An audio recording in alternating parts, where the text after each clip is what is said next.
Welcome to Learning Without Limits, how to onboard, train, and empower your team, brought to you by the CET Experience. Our agenda for today is just 5 different items that we want to make sure to touch on. I won't read through these with you, but don't worry, we'll get through a lot of great stuff today. So a little bit about me. My name is Becky Pippenger. I'm a proud Wisconsinite who's lived in Maryland for the past 21 years. I'm the mom of 2 great boys, and I'm married to my high school sweetheart. We've been together 19 years, married 19 years, and together 27 years. And we are co-den leaders for our youngest son's Cub Scout den. I am the director of design at MOI. I've been that for the past 9 years, but I've been an employee of MOI for the past 17. I am a self-proclaimed furniture nerd. I always say there must be something wrong with me because I love furniture so much. And I truly love to be creative in everything that I do daily, be it cooking, art, gardening, motherhood. You got to be very creative there. Or being a den leader. There's opportunities for creativity in all aspects of our life. So the onboarding process, welcome to the team. And onboarding is so important for every new hire, regardless of their previous experience. Onboarding is setting up your new employee for success. And poor onboarding practices lead to unproductive and unhappy employees all around because, not everyone is intuitive enough to just figure it out. So there is so much to learn all the time in our industry. We need to foster that learning, not just for our new hires, but for our tenured employees as well. Engaging them in our onboarding program can have profound effects for everybody.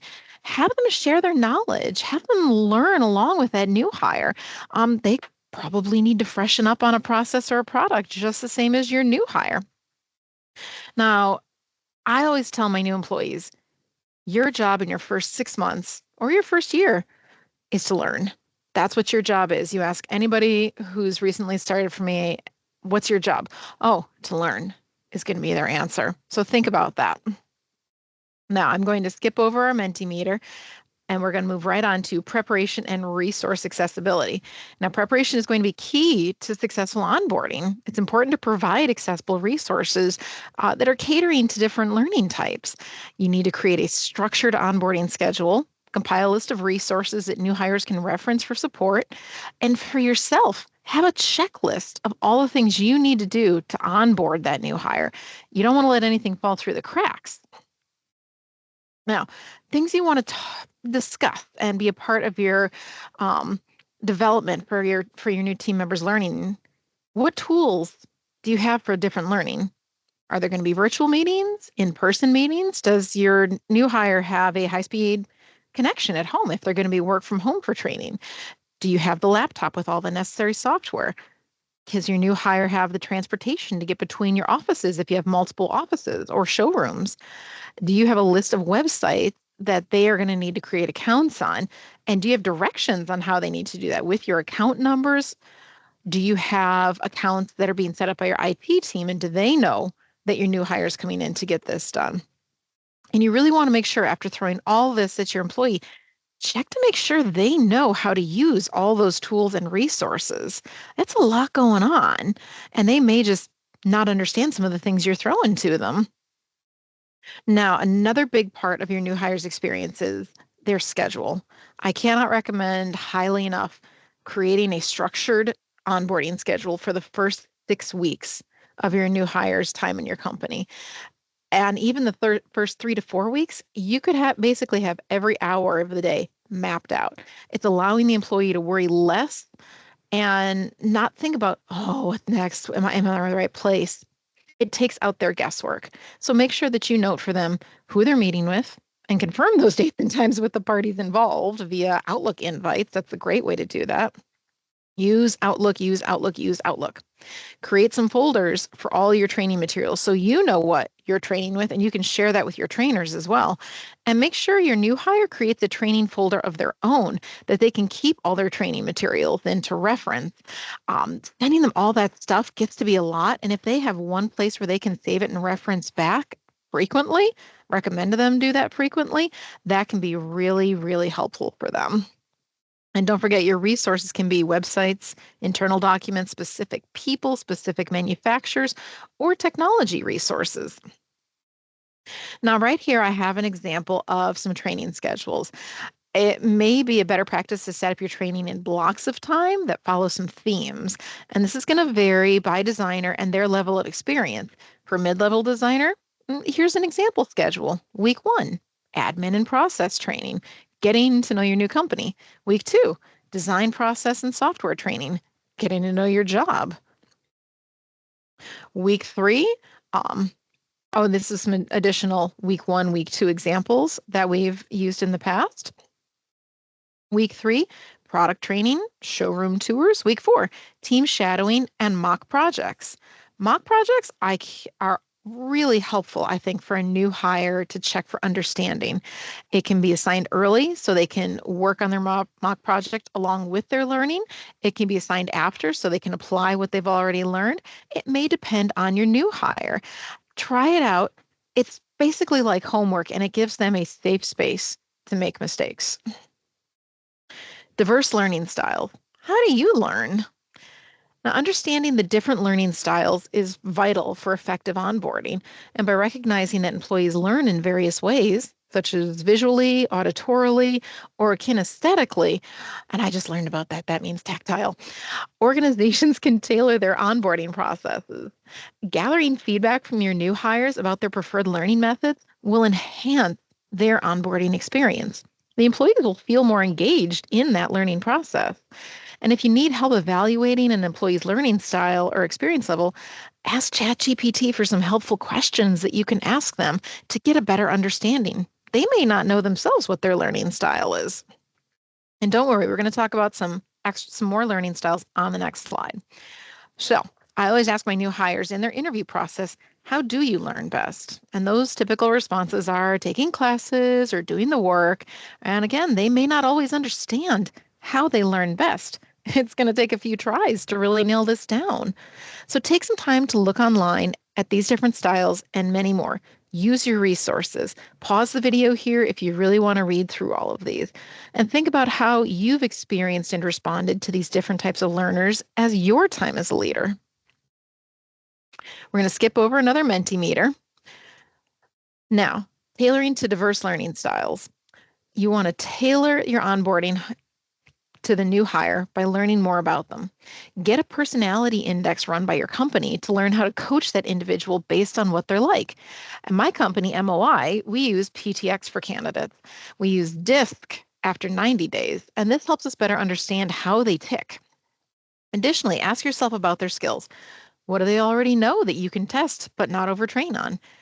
Do they know furniture logic? What software skills do they have? And what do they need to be trained to do differently from their previous job? What kind of software they understand? What were using before? What kind of deliverables did they have to do before? And ask yourself, what skills from their previous job are transferable to this job? So as an example, I'd like to share.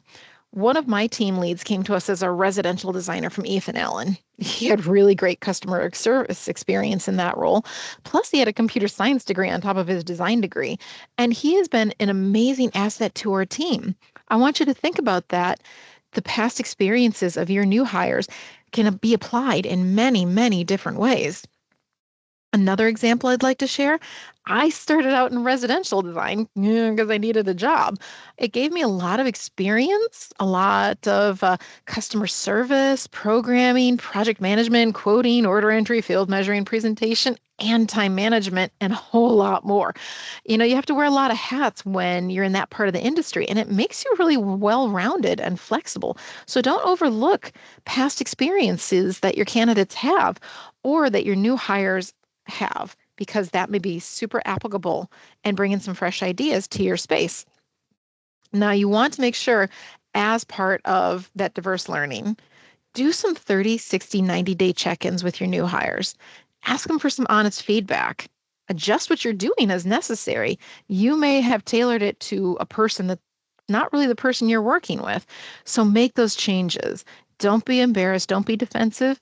Take everything that they have to say, check for their comprehension, and really make it a safe space for that employee to tell you what they don't know or don't understand. That way you can work on different ways to help them learn that concept or skill. There should be no embarrassment and no judgment. the culture of knowledge sharing, mentorship, and more. Promoting a culture of knowledge sharing is essential for continuous learning. Learning should not be seen as a burden, but as a valuable investment in time. It encourages experienced employees and newcomers to engage in collaborative learning opportunities. You should spend 15 minutes sharing your knowledge. Spending that 15 minutes sharing your knowledge could save hours of time correcting behaviors or mistakes down the road. Now, something that's part of that is mentorship. Now, I'm going to read to you a description of a mentor that I thought was very impactful. A mentor is an experienced and knowledgeable individual who provides guidance, advice, and support to someone less experienced in a particular field or skill. Mentors share their experience, expertise, and offer career insights and help their mentees grow professionally and personally through review and feedback. Now I'm going to read to you the description of a mentee. A mentee is the individual receiving guidance from the mentor. They seek advice, learn from their mentor's experiences, and develop skills to advance in their career or personal growth. A good mentee is open to feedback, willing to learn, and proactive in applying the knowledge they gain. Now, because I am giving this down in Orlando, Florida, I have to put in Jedi Masters and Apprentices. When you think of a master and apprentice or mentor-mentee, you can always think to that Jedi approach. Couldn't help but put that in there. Now, thinking about as well, if your new hire is more experienced, maybe perhaps set them up with a buddy. It doesn't need to be a mentor-mentee necessarily. And that way they can reach out to a colleague, aka their buddy, to ask questions and get guidance as needed rather than having an official mentor. So there are a lot of benefits to mentorship for the mentee, but also for the mentor. If your new hire is a senior, perhaps link them to a buddy like we talked about before, as opposed to this official mentorship relationship. They just may need someone to learn from about this company or about the products you're working with and bounce ideas off of each other. I'm not going to read all these through you, so if you want to pause the video here and read them, these are great ideas and benefits for mentorship, things that you can share with your team members who may be on the fence. Continuous learning, why it matters. Continuous learning has a profound impact on employee efficiency and effectiveness. Investing just a small amount of your time in learning today can save you a significant amount of time in the future. Encouraging a habit of regular skill development can lead to a culture of improvement. Now, I'm going to share some tips with you for continual learning. Set yourself some quarterly goals for training sessions. Perhaps every quarter you attend 2 webinars or at least 1 in-person training. Block some specific days on your calendar, like once every other week or every 3 weeks for learning. That is your block time for learning. Or talk to your company about creating an incentive for certification or accreditation, such as LEAD, WELL, and NCIDQ. I'd like to share a story with you all that I heard recently on a Scouting America leadership training course that I participated in. So here's the story. A lumberjack received an axe one day and was told to go cut down as many trees as he could each day. And the first day, oh boy, he cut down 40 trees. The next day, he cut down 35. And the next day, he only cut down 30. His energy was the same, but he couldn't cut as many trees. And then his mentor came to him and asked, "So what's going on here with the trees? You haven't gotten as many each day." "Well, I've just it's so much harder. I'm wearing out as I'm going through, and I'm not sure why." And his mentor thought for a minute and said, "When was the last time you sharpened your axe?" "Oh," he said, "it's been quite a while." "Try sharpening your axe and see how many trees you cut down." The lumberjack went and sharpened his axe, and sure enough, was able to cut down 40 trees the next day. I tell you this story because I want you to think about sharpening your own axe. If you're not sharpening and honing your skills, they could deteriorate, or you could be missing out on new ways of doing things. So think about sharpening your own axe. That is part of your continual learning. Now, again, if you want to pause here and read these through, please go for it. Personal learning isn't just for individual contributors. It's for leaders as well. We must stay relevant and agile to change with the evolution of our industry. Another personal example I'd like to share is I don't know CET very well, don't tell Configura. I became a leader in 2016 when we were still using CAD and CAP. And CET came along, and I could learn enough to be dangerous, but I really had to focus on my people first. I needed to make sure that my team had the correct and latest technology and find ways to troubleshoot if that technology was on the fritz. I can't help answer many CET questions, but I can point them to the people who can. And I still get super excited if someone has a CAD or a CAP question because that's my time to shine.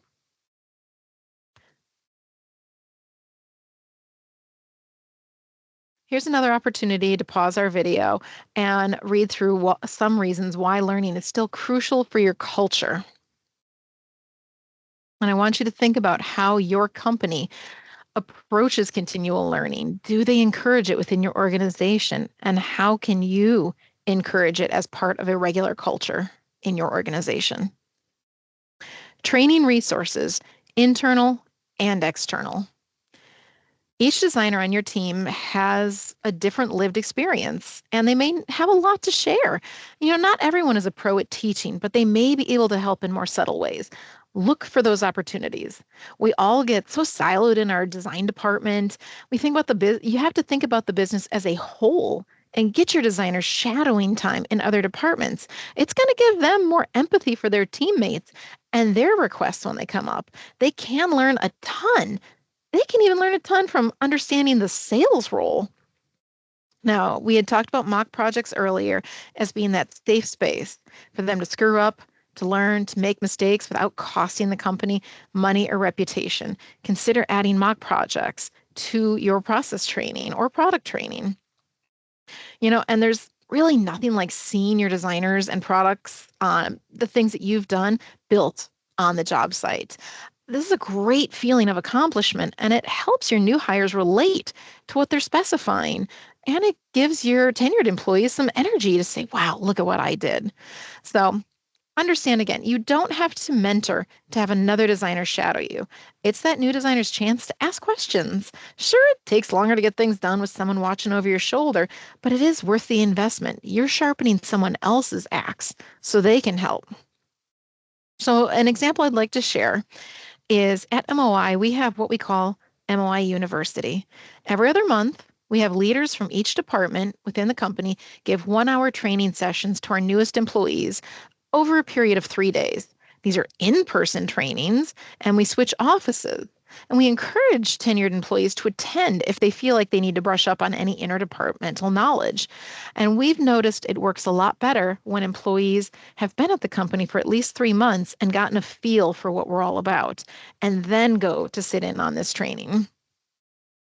And think about recording your own training sessions.